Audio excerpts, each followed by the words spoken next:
बिस्मिल्लाहिर्रहमानिर्रहीम। अस्सलाम वालेकुम नाज़रीन, मैं जवाद यूसुफ और आप सबको अपने ऑफिशियल चैनल में खुशामदीद कहता हूं। नाज़रीन, G35 पाकिस्तान आना था, लेकिन एंड टाइम पर पाकिस्तान की जो इंडिपेंडेंस डे की परेड है वो क्यों कैंसिल हुई। पाकिस्तान के तर्जमान पाक फौज लेफ्टिनेंट जनरल अहमद शरीफ चौधरी की जानिब से कहा गया था कि 14 अगस्त को कुछ सरप्राइजेस आ रहे हैं, लेकिन शाहीन 3 का इंतजार किया जा रहा था, फतह 5 का इंतजार किया जा रहा था। वो कौन सी वजूहात है जिनकी बिना पर एंड टाइम पर यह परेड कैंसिल हुई।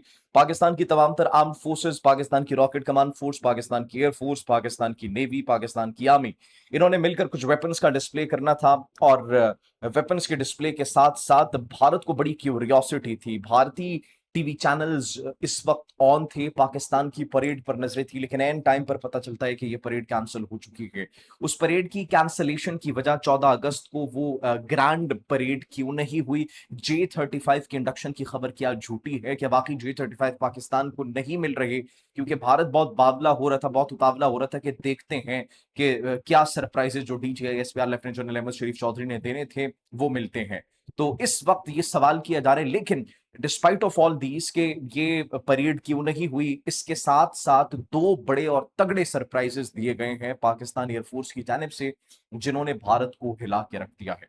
वो कौन से सरप्राइजेस हैं जो कि पाकिस्तान एयरफोर्स की जानिब से दिए गए हैं, उस पर आज की इस वीडियो में बात करेंगे। और सिर्फ ये नहीं नाज़रीन, बल्कि इसके साथ साथ यमनी मज़ाहिमती तंजीम ने एक नया फ्रंट खोल लिया है, और वही हुआ जिसका डर था। सऊदी अरब के खिलाफ एक ना खत्म होने वाली जंग का ऐलान कर दिया गया उनकी जानिब से, और पाकिस्तान को, पाकिस्तानी आर्म फोर्सेस को अब उस जंग के अंदर शामिल होना होगा। मशरिक वस्ता के अंदर यह नया महाज कितना खतरनाक साबित हो सकता है, उस पर भी आज की इस वीडियो में बात करेंगे। और इसराइली चैनल 13 की जानिब से एक तहलका खेज रिपोर्ट सामने आई है। तुर्किया और इसराइल का भी महाज लगने वाला है शाम की सरजमीन पर। तुर्किया ने अपनी फोर्सेस डिप्लॉय करना शुरू कर दी हैं। तुर्किया की सरजमीन से शाम की सरजमीन पर बड़े पैमाने पर हथियारों की मुंतकिली शुरू हो चुकी है, और डोनाल्ड ट्रंप बीच में कूद पड़े हैं। कब यह हमला किया जा सकता है और यह नया महाज कितना खतरनाक होगा। दो महाज इस वक्त खुलने वाले हैं, एक सऊदी अरब के खिलाफ और एक तुर्किया के खिलाफ, और दोनों वो ममालिक है जिन्होंने पाकिस्तान के साथ डिफेंस एग्रीमेंट किया है।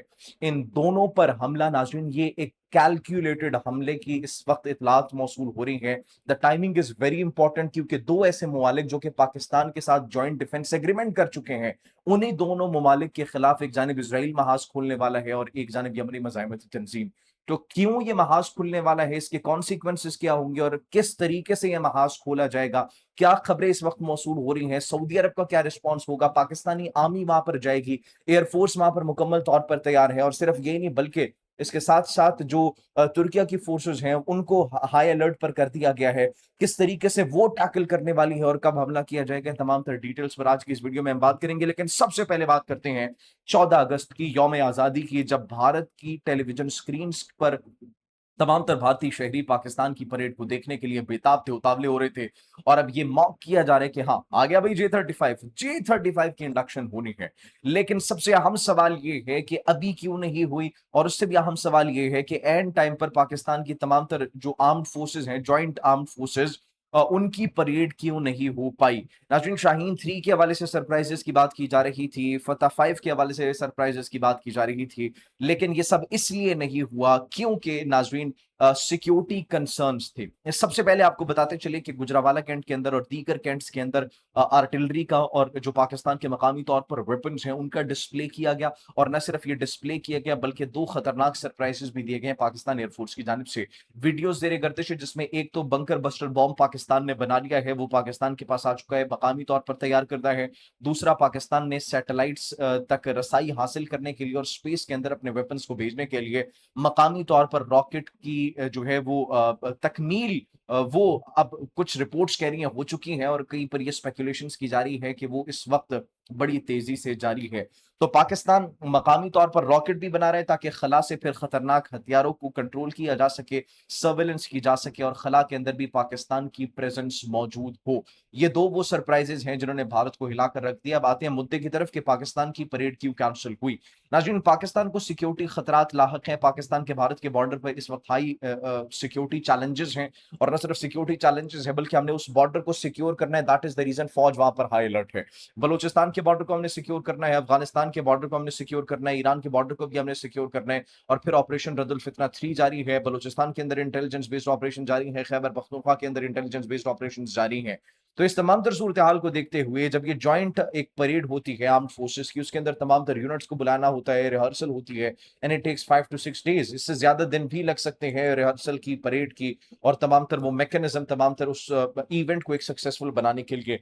तो पाकिस्तान इस नाजुक सूरत हाल में ये इतना अफोर्ड नहीं कर सकता था। दैट इज द रीजन आम शहरियों की, पाकिस्तान की सलामती की खातिर इस परेड को पोस्टपोन किया गया। जहां तक J-35 की इंडक्शन के हवाले से खबर है कि J-35 की इंडक्शन नहीं होगी और भारत मॉक कर रहा है, तो J-35 की इंडक्शन 1.5 से 2 साल के अंदर ऑफिशियली पूरा स्क्वाड्रन पाकिस्तान आ जाएगा। ये इस वक्त इतलात मौसूल हो रही है। जहां तक बात है मशरिक वस्ता की, मशरिक वस्ता की नाज़रीन अगर बात करें तो सबसे पहले आपको बताते चले कि यमनी मज़ाहमती तंजीम एक नया महाज खोलने वाली है। यमनी मज़ाहमती तंजीम की जानिब से हमले किए गए सऊदी अरब पर, न सिर्फ सऊदी अरब की ऑयल रिफाइनरीज और इसके साथ साथ उनके जहाजों पर हमले किए गए, बल्कि एक स्टेटमेंट भी दी गई है। आज इट स्टेटमेंट आपको पढ़कर सुनाते हैं, जिससे आपको सूरत हाल की, जो इस वक्त कितनी नाजुक सूरत हाल है और ये इस सूरत हाल की संजीदगी आपको उसका अंदाजा होगा। अब यमनी मज़ाहमती तंजीम ये कह रही है कि मौका में सऊदी हमायत याफ्ता फोर्सेस पर उन्होंने हमला किया है। असलहा और फौजी कश्तियों को बैलिस्टिक मिसाइल से निशाना बनाया गया, जिसमें सऊदी फौजी उनके शहीद होने की इतलात मौसूल हो रही है और फिर उसके साथ साथ बड़े पैमाने पर जख्मी भी हुए हैं। उन्होंने खबरदार किया यमनी मज़ाहमती तंजीम ने कि वो इसी तरीके से सऊदी फौजी ठिकानों और इज्तिमात को निशाना बनाने का सिलसिला वो जारी रखेंगे। एक महाज खुल गया, उन्होंने कहा कि हम ये हमले करते रहेंगे। अब इसके कॉन्सिक्वेंसेस क्या होंगे? पाकिस्तान मदद करेगा, पहुंचेगा, नहीं पहुंचेगा, इस जंग में शामिल होगा, नहीं, वो बात की बात है। लेकिन उससे पहले इजरायली चैनल 13 की भी एक रिपोर्ट देखें। इजरायली चैनल 13 की एक रिपोर्ट आती है नाज़रीन, और वो ये कहते हैं कि तुर्किया का जो असर और रसूख है वो शाम में बढ़ता चला जा रहा है।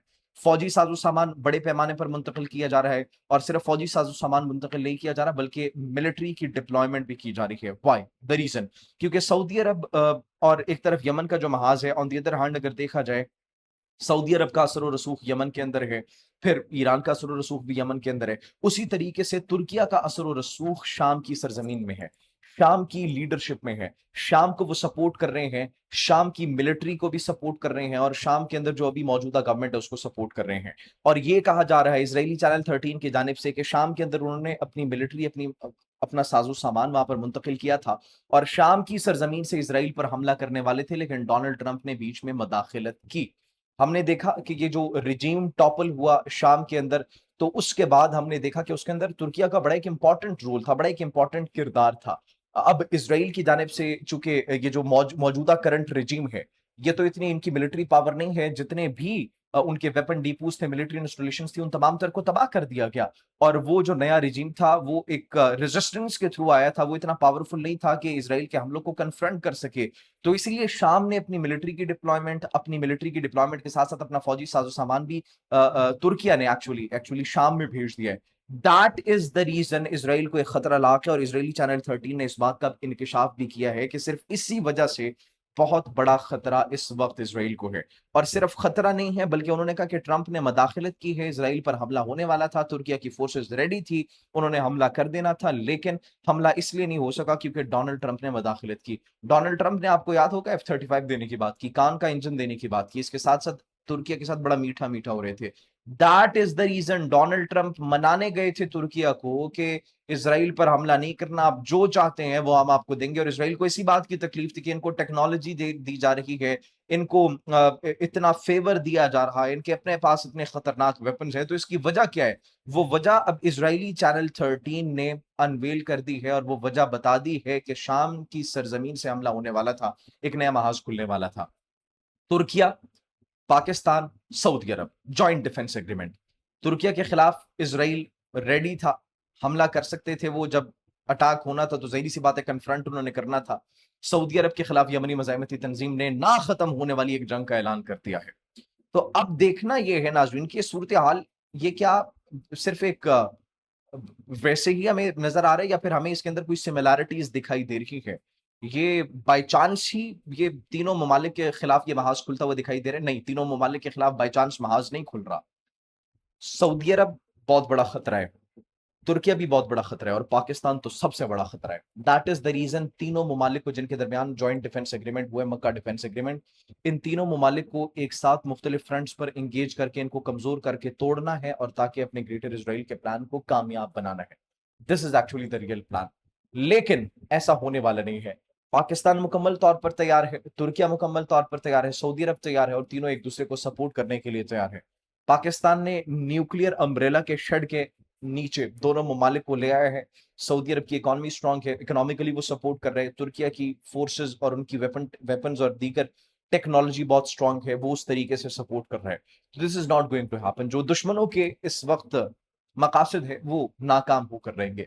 आप क्या सोचते हैं इस हवाले से? नाज़रीन कमेंट सेक्शन में अपनी कीमती राय से जरूर आगाह कीजिएगा। मुझे इजाजत दीजिए, अपना बहुत ख्याल रखिए। अल्लाह निगहबान।